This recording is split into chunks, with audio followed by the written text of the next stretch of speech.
What's up everybody, this is Yugioh97 here, giving you the February to April Gaming Pickups Plus video. And as you can see, everything in the background, I have a lot of shit to talk about. So much that I think probably maybe around 20, 25, or even 30 minutes, depending on how long I talk about each individual product. And being quite frank here, most of the things that I got here are still shrink wrapped, they're still brand new, because I don't have enough time to be able to consume everything that I pay for. Even the ones that I have in my collection right now, I still have no time, and some of them are still brand new shrink wrapped, because I don't know. I'm that much of a spending freak for all of this shit to accumulate for the 3 months that I've got on this planet Earth, and I just wanted to showcase them. So without further ado, let's go into the video game system that I got from February to April of 2017. Now, over the course of February through April, I've acquired 3 systems in my room. Well, one of them was already in my brother's room because he was a partial owner of the system, while 2 of them I got on my own so I can have them in my collection so that I can play the games that I wanted on the systems themselves. So without further ado, let's go with the original PlayStation 2 model, dubbed the Fat by some of the community. Now, I would have loved to have gotten the PS2 model in its original box or its original packaging, but for some reason, despite the PS2 being the highest grossing system, still the #1 highest grossing system of all time, I could not find anybody selling the original PS2 like in its original packaging, used or brand new. And so I just gave up on that and just got a fat PS2 original model, because from what I've heard, the Slim has issues, or at least that's what I heard, like online and from friends. So I just said, fuck it, let me just get an original fat PS2 model, and bought a brand new 8 megabyte memory card, which this shit was fucking expensive back in the day for very few memory, at least compared to the PC back then. But at least I was able to finally play Final Fantasy X, which I got the PS2 copy of in its original packaging. And so far, despite some scratches, if you can see from the quality of the camera, the light reflecting, this PS2 is still fine. It's still a beast, and I really love the aesthetic of this fat PS2, at least compared to the slim PS2 that I at least got later on at life. So yeah, I love this PS2. I'm gonna keep it with me, and if it breaks, I'll save it, you know. And of course, original PlayStation models aside, we're gonna be talking about the original PS4 model that was released in late 2013. Now, of course, this system was already in my brother's room back in 2013, while I was a partial ownership of this thing, and he was like the majority ownership of this system. By the time later in the year where he said, fuck it, let me just get a PS4 Slim because this system overheated in his room, he just gave this to me so he could say, like, nah, fuck it, don't go into my room and shit, just play in your room with this damn thing. And to be honest, aside from maybe 1 or 2 instances of this overheating, I never had much of an issue because, you know, I take care of the fucking thing. But overall, it was pretty fucking cool to have the PS4 finally in my room. I'm gonna get the PS4 Pro eventually later down the road, but at least this thing is still a beast. I haven't had much an issue with it, aside from 1 or 2 instances of overheating, and pretty cool. Finally get to have the hottest selling system currently right now, or at least as of right now, because we got the Nintendo Switch. Now, I've already done a review of the Nintendo Switch in my channel, which you can go into the past videos, or at least an annotation somewhere in the video, in order to find my impressions / review of the system, because I think it's a pretty cool system, despite some flaws, like with the freaking dock, being a pain in the ass to go for, and some other things. I generally enjoy my time with the Switch far more than the Wii U ever did in its first 2 years, and I definitely have a lot more games in my Switch collection than I did in the Wii U in the first 2 years of the Wii U's launch. So that's a pretty good sign, especially for someone like me who kind of felt that the Wii U was just later down the road, like after 2014. But yeah, Nintendo Switch, I'm still currently playing this, I'm still using this, and it's still fucking cool as all hell to be able to play this at home and at work, which is really, really comfy as all hell. So yeah, those are the systems that I got from February to April. Let's talk about the games in order for PlayStation, Nintendo, Xbox, and everything else. The pickups from PlayStation is the PlayStation 2 games. Since I got the PS2, I bought a ton of PlayStation 2 games, both North American and import Japanese copies, before I realized that I couldn't play Japanese games, at least from some kind of method, to use the system unless I actually bought a Japanese PS2, so I kind of played myself. But overall, I still like having the imports in the collection just for the sake of the collection, you know? But anyhow, let's go into the games, right? Full Metal Alchemist and The Broken Angel on PS2. Of course, this is brand new, shrink wrapped. I have not gotten the chance to open it, which is funny because this is the game that I bought the 8 megabyte memory card and the original PS2 model from Video Games New York. And I really love how you can still see the original packaging of how PS2 games and I think even PS1 games were before the PS3 era. But overall, I got it because I love Full Metal Alchemist, and I haven't even played it yet, but that's something. And of course, we got the original Killzone by Guerrilla Games. You see, I keep forgetting the developers of these games for some time now, but I gotta say, Killzone is not really that bad from what I remember playing the remaster or remake on PS3 some time ago. But Killzone is not the Halo killer that it was advertised back in the day, but it's a pretty good FPS game, and it's pretty cheap nowadays that you can find for your PS2 collection. Got the manual and the disc and everything, so it's pretty cool find in the collection. Now, of course, I have the original copy of Final Fantasy X on PS2 and the remake/remaster on PS4 with Final Fantasy X-2 packaged in, and with the release of the Zodiac Age Final Fantasy XII remake/remaster on PS4 in July of this year, I thought it would be pretty cool to have Final Fantasy XII on PS2, since now I have a PS2 and a memory card and a controller. So I thought, why not get the copy, or at least the version that my brother got back in 2006. I remember sometime in GameStop it was some ball, and my brother bought it because it was the hottest shit for Final Fantasy. And of course, is the Steelbook Collector's Edition of Final Fantasy XII. Now, of course, this is used, and since it's the Steelbook, it kind of has some scratches here or there that you probably may not be seeing because it's far away, but it's kind of annoying me of looking at the scratches here and there, and it kind of makes me want to find a brand new copy of it, at least for the collection, because I have multiple steelbooks of games in this collection that, for games at least, not for movies, but at least I have the game and the bonus disc and the manual for the steelbook copy of it. So at least I can play the original Final Fantasy XII on PS2 and the remake/remaster on PS4, known as the Zodiac Age. So that's pretty cool. And admittedly, I haven't opened Yakuza 2 yet, but I did open up Yakuza 1. Now, these were reprints coming about like later in the year, I think even before or at least during the release of Yakuza 0 in the West. So, of course, I could not resist getting Yakuza 1 and Yakuza 2. Absolutely, like, at least Yakuza 1, still a pretty good action brawler. Admittedly, it's in English dub instead of in Japanese, like all the other Yakuza games, and for some reason Mark Hamill voices Majima. But overall, it's a pretty good game. If you can, get the reprints at all possible, at least getting them brand new, because trying to get Yakuza 2 even used before the reprints started to happen was pretty expensive, but at least now they're in the collection. And speaking of PlayStation 2 games that I have not opened yet, like Yakuza 2, Shin Megami Tensei Nocturne on the PlayStation 2, or known in Japan, Shin Megami Tensei 3 Nocturne, the third game in the Shin Megami Tensei franchise by Atlus. Now, of course, I thought to myself after finishing Persona 5 that I would go into Nocturne, the game that a lot of people want to get everybody into the Megami franchise. And admittedly, I still have not opened my copy of it yet, because I might just go back to Persona 5, doing a second playthrough in New Game Plus. But overall, I get the chance, I'll play the game that had the meme of featuring Dante from Devil May Cry, so that'd be something. And of course, these are the Japanese imports that I've mentioned before, and I love this franchise as div despite hating Square Enix and the mismanagement of what this fucking franchise had. And of course, I'm talking about Kingdom Hearts. The final mix version of Kingdom Hearts, that is the Ultimate Hits, which is basically the greatest hits in Square Enix line of games.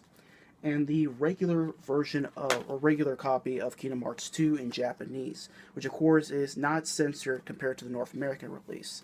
So, yeah, that's it for the PlayStation 2 side of things. It's time for the PlayStation 3, which I only got one game. And just like with Yakuza 2, I have not opened my copy of Yakuza 3. This is a reprint copy of the, 2010 or 2009 version of the game. And I did play Yakuza 3 a bit when it was a rental, and even as a demo of the game, I think in the Japanese PlayStation Store when it was releasing. And admittedly, it's pretty good, at least for what I remember playing it back in the day. I don't know my thoughts on it now, if I at least finish Yakuza 1 and 2 and then just head straight to Yakuza 3.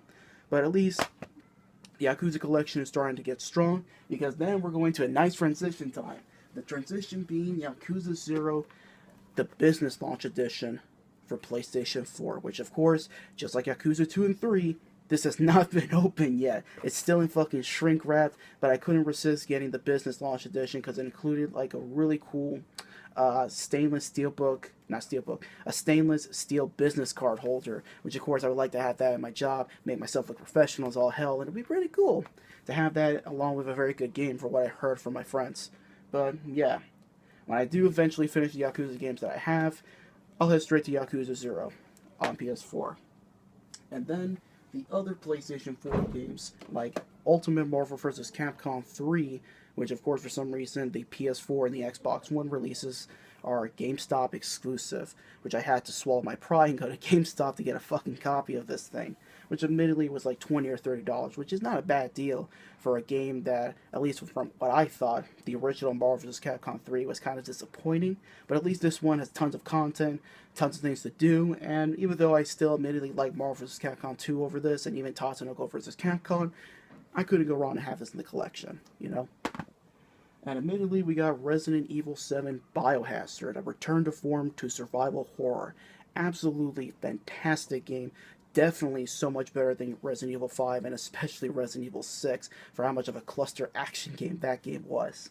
But yeah, I'd like to finish up the game. I'm kind of like in a third of the game, and I, kind of stopped playing it because I had like other things in life distracted me. But overall, Resident Evil 7, definitely a fantastic game. Have this in your collection, and if you do have the PSVR, and if it is good, let me know in the comment section, because I really am curious, because this shit was just slapped all over the in the box set.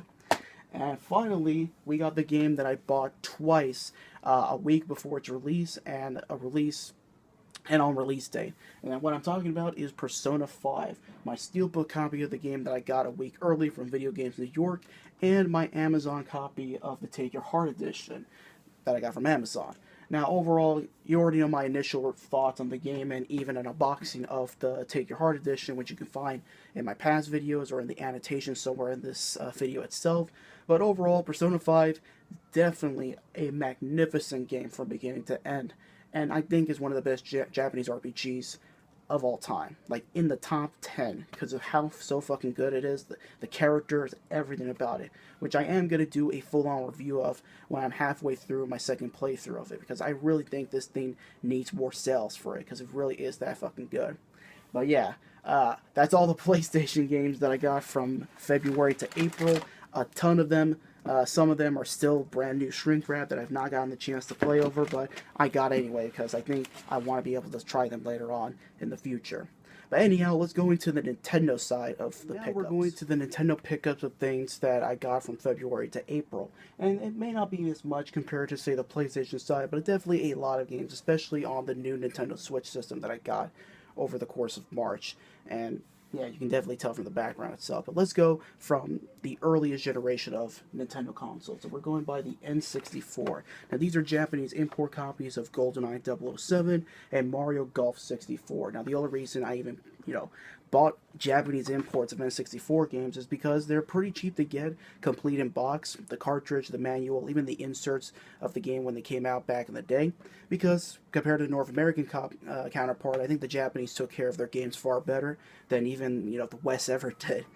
So, at least I was able to get the import copy of GoldenEye in all its glory, including Mario Golf. And, of course, this was before I was even able to find a copy of GoldenEye 007, the Western copy of it, which I did, complete in box, the cartridge, the manual, and the inserts of the game itself, and a nice little packaging to protect the case itself.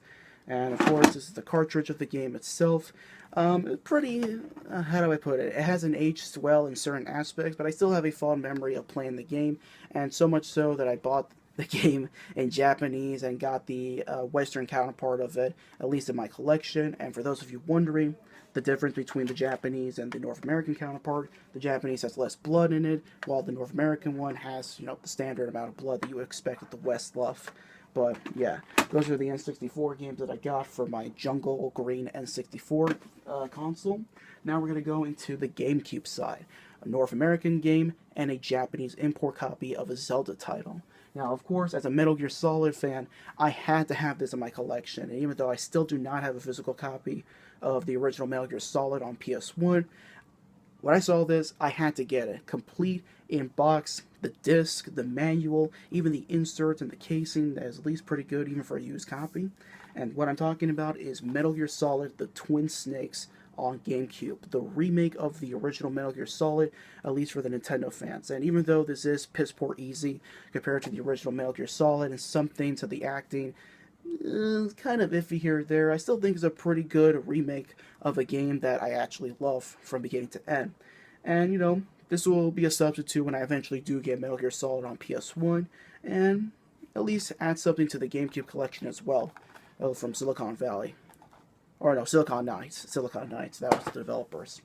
And of course, this is the import Zelda title that I was talking about, The Legend of Zelda The Wind Waker, or as it says in the spinal, The Legend of Zelda Takte of Wind. Or at least that's the translation of the game in Japanese. Now, the only reason I even bought this copy of Wind Waker in Japanese was for a comparison of the packaging between the original GameCube packaging in Japan to the Switch, because it was on March 1st where I got Breath of the Wild in both Wii U and Switch, and I wanted to make a comparison towards the packaging that Nintendo always had for their games. And yeah, eventually down the road I'll get a GameCube, some kind of way of being able to play Japanese imports like this on an American GameCube, and it'll be a pretty fun time in the future to look forward to. So yeah, it's a pretty cute packaging. It's got the, and it's weird because I didn't even look, because I have a Japanese memory card, and they didn't even check the packaging itself, so that was pretty fucking cool. So I got the disc and the manual that comes with it, completely different than what, how it is in the West and in Europe. As you can see, the difference is staggering. Completely staggering. I could just, mind boggles me, But anyhow, we're going to go into the Wii side. Yeah, I bought some games on the Wii just for the sake of the collection. And that, of course, is the original Red Steel. Admittedly, I have not put this on my Wii or Wii U to play it because I know it's a piece of shit. And the only reason I even fucking bought it so that I could complete the collection, because I have Red Steel 2 in it. And I needed to have the original somewhere in the shelf. So, even though this is a piece of shit that I remember playing back in the day, I had to fucking have it because I have Red Steel 2. And it would just be weird to have Red Steel 2 and not Red Steel and Red Steel 2. So, yeah. A pretty god-awful game with some really, really terrible motion controls. But I just had to have it in the collection. So, that's something. And of course, I was in that GoldenEye 007 phase, getting a Japanese and a North American copy of the N64 original, and I had to have the limited edition of GoldenEye 007 on the Wii. Includes the Gold Classic Controller Pro for the Wii, and for some reason this was the limited edition Walmart copy that had a t-shirt. Which, admittedly, I've still not opened this yet because I've not used my Wii, or at least my Wii U as a Wii system yet. But still, have this in the collection because I love GoldenEye. And I think this is a pretty good remake despite it being Call of Duty with James Bond slapped in it. So, yeah, pretty cool. And, of course, the swan song to the Wii U itself. The game that was originally going to be an exclusive for it. But then, it just didn't happen. And it had to be moved to a system that has, so far is becoming far more successful than the Wii U's entire life ever had. But I had to get it anyway because despite not opening the packaging of this yet, it's still brand new shrink wrap. I bought it anyway in order to put some kind of rest to the system itself. And that is The Legend of Zelda Breath of the Wild, the Wii U copy. As you can see, I have not opened this yet. It is still shrink wrapped, brand new. Unlike, say, The Legend of Zelda Breath of the Wild on the Switch, which I've already opened my copy of, and I even have a second copy through the Master Edition, which is somewhere over here, and I've already made an unboxing of that, so you can go into my past videos or annotations somewhere in the video to watch it. But yeah, I bought it because of a closure for the system. I still have it, and I still would likely get Wii U games in the collection in the future, but dedicating myself to playing the thing, that thing has already passed and has gone to the Switch, which of course we got transition time. Legend of Zelda Breath of the Wild on the Switch, and another copy of it in the Master Edition right over there, as you can see. Already made an unboxing of it. Go check it below or somewhere in the video. And of course, various other Switch games, which I have right over here. And that's One Two Switch, a pretty gimmicky, sort of fun in the first few hours minigame. I got it because coworkers, especially ones in my job site, they absolutely love playing this game, especially the quick draw minigame. Definitely the #1 played game that I have so far for this, but definitely not worth $40 or $50 for full price. Maybe 20 or 30, but not $40 or $50 that I paid for, at least in a discount from Amazon, along with Super Bomberman R, something that I would never expect Konami, like modern day Konami, to actually make this game. And to have it as a Switch exclusive is something that I would never have dreamed of. But yeah, Super Bomberman R, I will admit, this is my least played Switch game that I have in my physical collection, but overall it's pretty okay. This is cheaply made by, like, the Unity engine, and the voice acting is hit or miss. But overall, Super Bomberman R, if you can find this pretty cheap, especially brand new, I say go for it. Especially for the DLC that's coming out, being able to play Konami characters like Pyramid Head, Simon Belmont, that's a pretty cool thing. Now, if only they had Solid Snake or Big Boss, that would be really fucking cool to have. But yeah, Super Bomberman R, a pretty okay revival, but definitely a surprising welcome that Konami actually greenlit this, but that's pretty cool. And of course, we cannot have a system without a very good puzzle game, and that of course is Puyo Puyo Tetris on the Nintendo Switch. Absolutely love this fucking game. I love the characters. I love the corny, ridiculous lines that some voice actors had to actually say in order to make this a compelling narrative. I love the gameplay, especially of Tetris. It's so smooth. There's not much of a hiccup, and definitely worth it to be able to play this anywhere on the go, and being able to play with anyone. Like, being able to play with Tetris out of anywhere you go without much of a control attachment with the Joy-Cons is something worth having. I'm definitely going to get this on PS4 because I really do love Puyo Puyo Tetris so much, which admittedly I don't really have for over the course of, April, but I definitely will get it eventually because I really do love Puyo Puyo Tetris. And then we got Lego City Undercover, a port of a previous Wii U exclusive, but now is on various systems like the PS4, Xbox One, PC, and the Switch. And I'll see this right here, right now.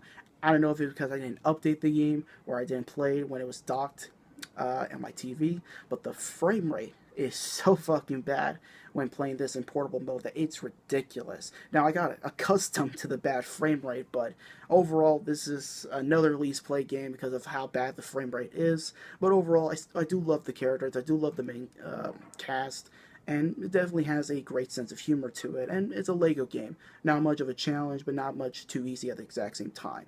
So overall, Lego City Undercover, pretty alright.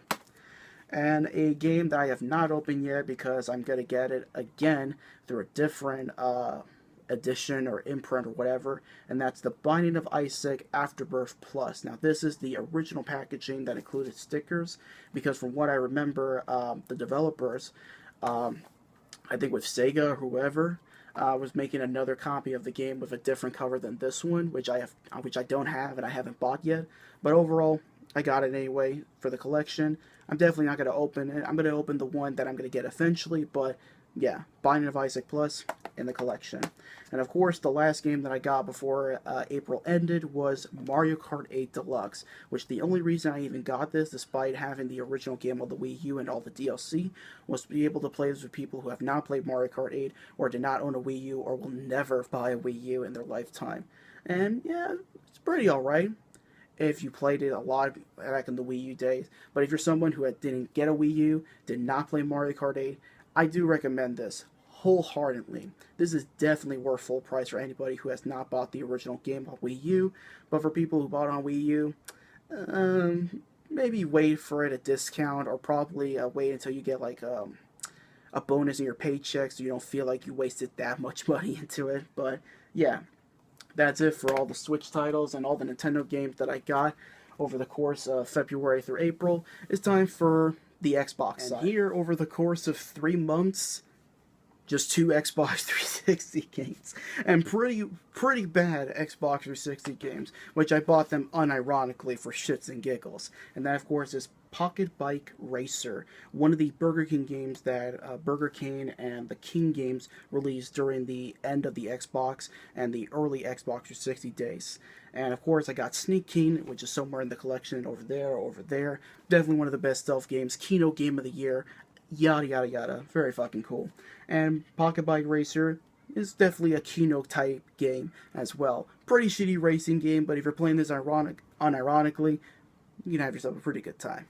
And another Keynote game that I had to have in the collection, because I remember this being hyped up so much back in the day, as it was quoted on the back by Hardcore Gamer, it's Oblivion on steroids. And that, of course, is Two Worlds. Do I need to say more about Two Worlds? I mean, you probably have already heard about how bad this fucking game is, and probably you've already saw the funny review that Pro Jared did of this a few years ago, or at least like 5 or God knows how many years. But yeah, I had to get this anyway, because I found the casing of it pretty good for a used game in GameStop, and it was like $3 plus taxes, so I said, fuck it. Why not have this in the collection for shits and giggles? Now we're going to the miscellaneous stuff that isn't from gaming, but just some things that I wanted to showcase for this video. And that's going to the DVDs and the Blu-rays. And the DVDs that I got, sought after collector's items, especially in the Dragon Ball community. And what I'm talking about are the Dragon boxes. Now, of course, this is the most hard to find Dragon box to ever get. I paid close to $300 to $400 for Dragon Box Volume 2 with Vegeta on the cover. Now, I've already done an unboxing video of Dragon Box Volume 2, and yeah, if you want, you can go into that video below, because this thing is sought after, hard to find, because Funimation, they did this for the collectors, like the hardcore Dragon Ball fans, not like all the others that bought all the other versions of Dragon Ball Z. Nah, this is for the hardcore fans, you know. And I remember buying the first Dragon Box when it first aired, and then I just stopped because then they announced Dragon Ball Z Kai on Blu-ray, and I wanted it on Blu-ray, but they didn't have Dragon Ball Z on Blu-ray, at least at that time, or at least the original version of Dragon Ball Z. But at least, even though it's DVD quality and there are film grains here or there, this is the definitive looking version of Dragon Ball Z, outside of the level sets that I do have one of them in this collection right here. Now, of course, that's Dragon Box 2, and this is the final Dragon Box that includes the final episodes of the Majin Buu saga. All the other Dragon Boxes, they're still pretty hard and pretty expensive to get, so at least I'm very grateful to be able to get the hardest one to find and the final one, so at least all the others won't be that much difficulty to get. But aside from that, here's some other Dragon Ball Z stuff that I got, and this, aside from the Dragon Boxes, this is another set that was pretty good.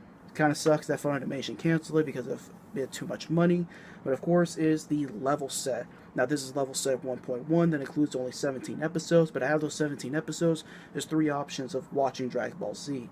The original Japanese version, English uncut with the English uncut soundtrack, or the English uncut with the Japanese soundtrack. So you do have a variety of things to watch, but the picture quality of this is absolutely very fucking good compared to the atrociousness that they did with the season sets on Blu-ray that was later on and replaced the level sets.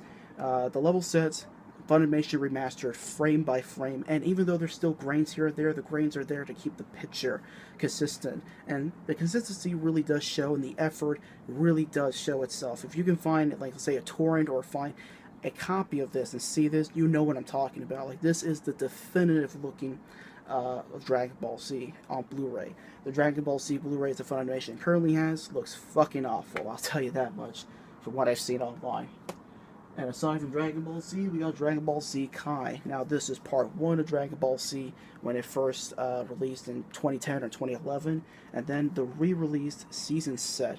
Season 1 that includes every episode of the Saiyan arc and the 1/3 of the Frieza saga. And of course, this thing only contains like the majority, or at least most, of the Saiyan saga. But the reason why I even have part 1 of the season is due to the soundtrack differences. Part 1, the original release, contained the original soundtrack by Kenji Yamamoto, and the season set used recycled Japanese soundtrack from the original DBC. If you want to know more about that, Google kaisenshu.com from the Kenji Yamamoto bit, and you'll know what I'm talking about, or at least if you know what the situation of Dragon Ball Z Kai was. But overall, it definitely is fun to be able to listen to two pretty good soundtracks with a pretty good consistent English voice cast by Funimation. Definitely very cool. And of course, can't talk about Dragon Ball without One Piece. And since this is One Piece 20th anniversary, and I love One Piece to death, I finally got One Piece in home video in both dubs. And of course, I had to have the Funimation dub of One Piece Collections 1 and 2 that consists over 100 episodes from the beginning of One Piece up until the part in Locktown. So it's like probably 1/3 of part 1 of One Piece itself. Pretty good, both English and Japanese contained for this. And I'm gonna say this, or a curious kind of guy, and I need to have One Piece Volume 1 and Volume 2 that consists of the 4Kids dub of One Piece itself. Now, these things are brand new, they haven't been opened, but I don't have any plans of opening and seeing the atrocity of the 4Kids dub, but I got them for the sake of the collection. All the other DVDs, I couldn't find them brand new, or at least Volume 3 for some reason. It's kind of hard to find in online listings. So that's probably the end of the 4Kids run. And some other Blu-rays that I got as well, like the Boruto Naruto movie, that is an epilogue to Shippuden. Pretty good movie in both English and Japanese.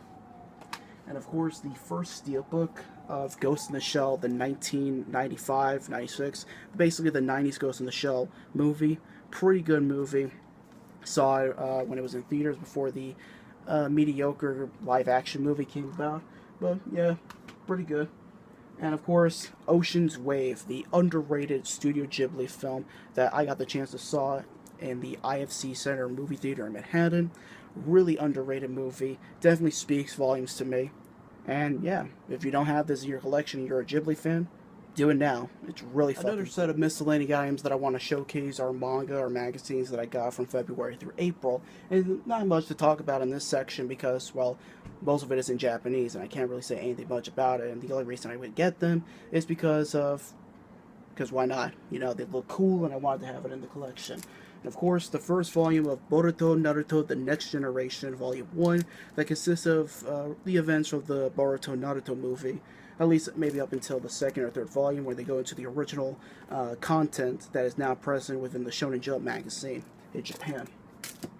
And of course, the Famitsu issue that included Kingdom Hearts in the front cover. I love Kingdom Hearts, so I had to get it. And of course, there was a nice little poster of Link in The Legend of Zelda Breath of the Wild. And I was like, yeah, fuck it, I'm buying this. This is so fucking cool, you know? And, you know, just looking at the rankings and everything of what the Japanese are advertising their games, the Western or the Eastern side, it's pretty fucking cool to see. And of course, the 20th anniversary magazine of Persona, shrink wrap brand new. The official Nintendo magazine with Breath of the Wild on the front cover, which, of course, I immediately bought it for, you know, some more info on Switch titles that I may like to import or some other things, and the packaging smells nice. And of course, a weekly Shonen Jump issue with Boruto on the front cover. This is the issue that includes the first chapter of original content after the movie that they recapped or did a readaptation of the movie into manga form. So that's one thing. I think I might have gotten this because of other goodies that were showcased in the English Shonen Jump by Vince Media. And this was another collection, or at least a collector's item that I wanted, and that's the Kochikami Jump, and the last issue that included the Kochikami chapter in Weekly Shonen Jump. I still not have opened yet, and I likely will not open it since, so I had to have it. And then we have another Japanese, yeah, there's so much shit going on in this fucking collection. Another Japanese magazine that I got because of some cool shit, and probably a card. And that's a V-Jump issue with Yu-Gi-Oh! Arc 5 on the front cover. I immediately got this because of the Yu-Gi-Oh! Card that was a fusion card of something else, and some info on the Switch, or at least some things that I wanted to probably see and get as an import. And then I had to have gotten this because it was like maybe my tax returns came about, and I wanted to, and a curious me wanted to be able to see the quality of the coloring, etc. And that, of course, is the entire Saiyan arc of Dragon Ball Z in the full color edition. Now, 2 of them have not been opened yet, but just the first issue, which, if you want to know, consists of maybe like 2 volumes and a half of what Dragon Ball Z consisted of in the English release. And the coloring is absolutely beautiful. Now, the coloring scheme probably was taken from the anime adaptation, because the coloring that was seen in how it originally was seen in the Weekly Shonen Jump issues of what those chapters were published, and even from the Finsbig editions, which of course is another manga that I completely forgot and I was about to skim through it. Fuck. And that, of course, is Dragon Ball Z Finsbig Volume 7, that includes the final chapters of the the Cell arc, and into the Majin Buu arc. So, had to get it. Still shrink wrap brand new, because I'm still currently rereading Dragon Ball Z through the Finsbig editions. Pretty good release if you want some pretty good high quality pages. Absolutely fantastic. To wrap up this video is all the other miscellaneous items that I couldn't really categorize, so I just said fuck it. So let's end this video with grace. The amiibos of Breath of the Wild.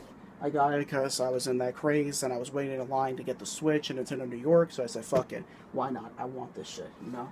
And of course, I was seeing the Yu-Gi-Oh movie a few months, I think January, and I was still in that Yu-Gi-Oh craze, so I needed to get my Yu-Gi-Oh craze. Yu-Gi's Legendary Decks, the package, and Yu-Gi-Oh Legendary Decks 2. Really fucking cool packaging. When I get a new shelf, these are definitely going to be on top of it.